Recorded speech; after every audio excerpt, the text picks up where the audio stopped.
Чадот не се предава така лесно. Дрисла чадеше една недела, се затрупува исто толку. Телма денеска отиде да провери до каде е посипувањето со земја, дали и колку чади. Штетата која беше направена по здравието на луѓето допрва ќе се мери. Огнен Чанчаревич го вклучувам во живо во овие вести со најновите детали, информации и слика. Токму така, Младен, како што кажа и ти, се наоѓаме тука на неколку стотини метри по воздушна линија над депонијата Дрисла, а зад мене е местото каде што минатиот вторник пред 8 дена, токму околу 15:30 часот, избувна пожарот или беше подметнат. Тој пожар кој што со денови се гасеше, се затрупуваше и со денови чадеше од тука и чадот потоа го загрозуваше животот и на жителите на Батинци, кои што се на неколку стотини метри од депонијата Дрисла по воздушна линија, но и на стотици илјади жители на градот Скопје. Тука сме повеќе од 1 час и од тоа што можеме да го видиме овде на терен е дека активно се работи на затрупување на останатите 2 джепа. Тие се од мојата лева страна 2 джепа каде што чади, еден помал на кој што веќе не се работи затоа што се очекува дека ќе изгори и ќе се згасне самиот, и еден малку поголем на кој што активно се работи, како што кажав, за некој час и половина колку што сме ние тука.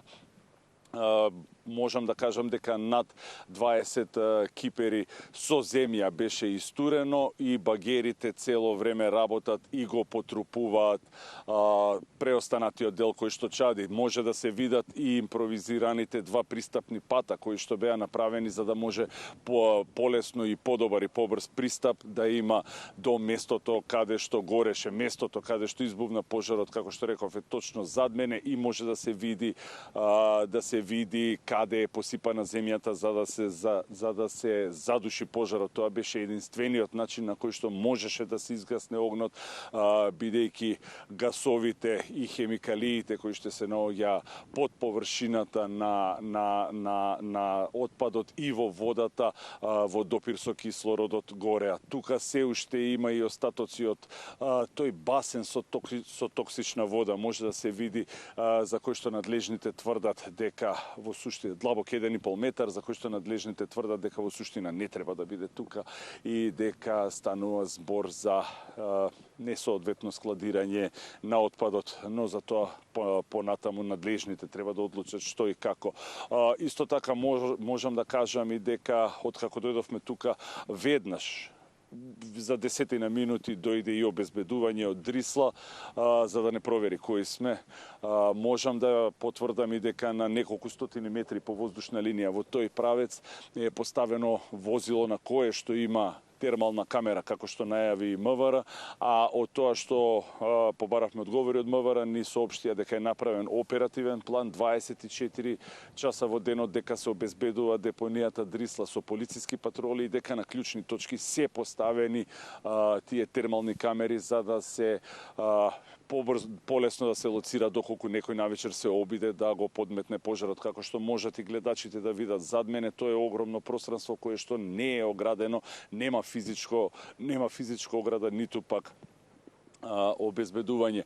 Останува и да се од надлежните останува и да се на јавноста да ги соопштат резултатите од земените мостри на почвата, бидејќи, како што кажав, на почетокот почна да се гаси пожарот со вода, што е спротивно на протоколите, и потоа почна неговото затрупување, значи да се каже што има во мострите, дали некои од токсичните материи продреле во почвата и кој е ризикот преку подземните води да се пренесат до населените места во околината пред се селото Батинци. Исто и за резултатите од мерната станица за квалитетот на воздухот која што има овде во Дрисла за критичните денови. Значи збориме за вторникот и средата и четвртокот минатата недела, кога буквално Скопје со часови се давеше во чадот од оваа депонија.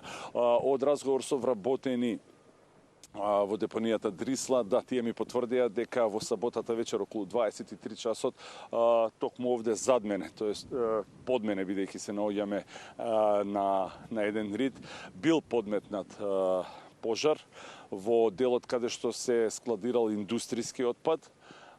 сметаат, веруваат дека токму од шумата што е зад мене успеале потпалувачите да дојдат, но и тие ја потврдија информацијата на надлежните која беше дадена дека благодарение на оние багери што може да се видат зад мене, веднаш биле пренасочени на кај новиот пожар во саботата вечер и со затрупување веднаш бил изгасан.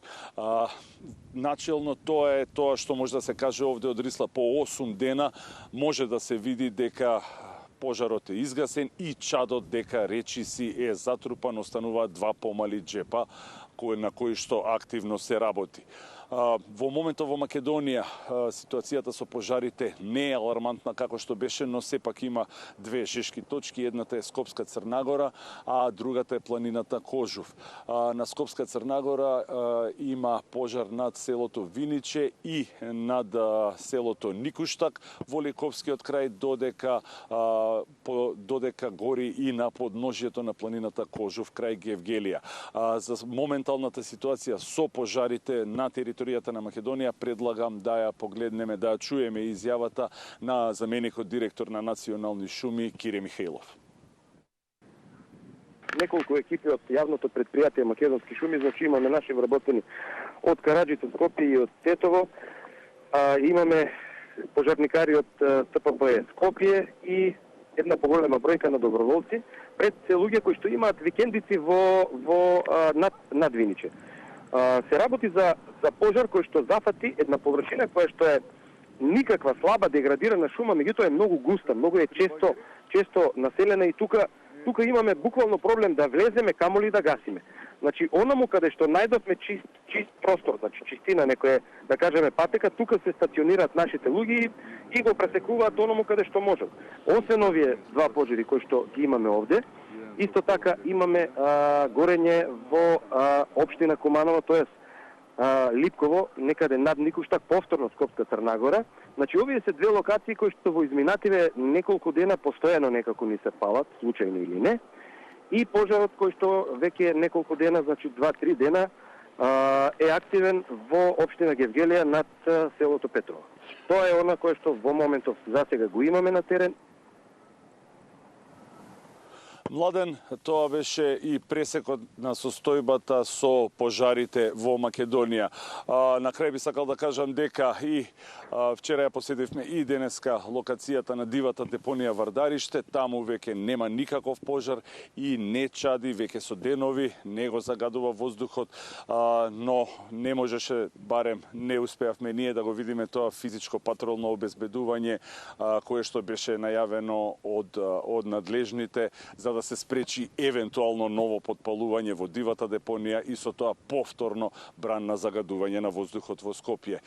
Младен, тоа е се од терен овде над Рисла, да сублимираме, значи останати се 2 помали джепа и активно се работи на нивно задушување, бидејќи на секои неколку минути се затрупува се носи кипер полн со земја и потоа багерите го затрупуваат.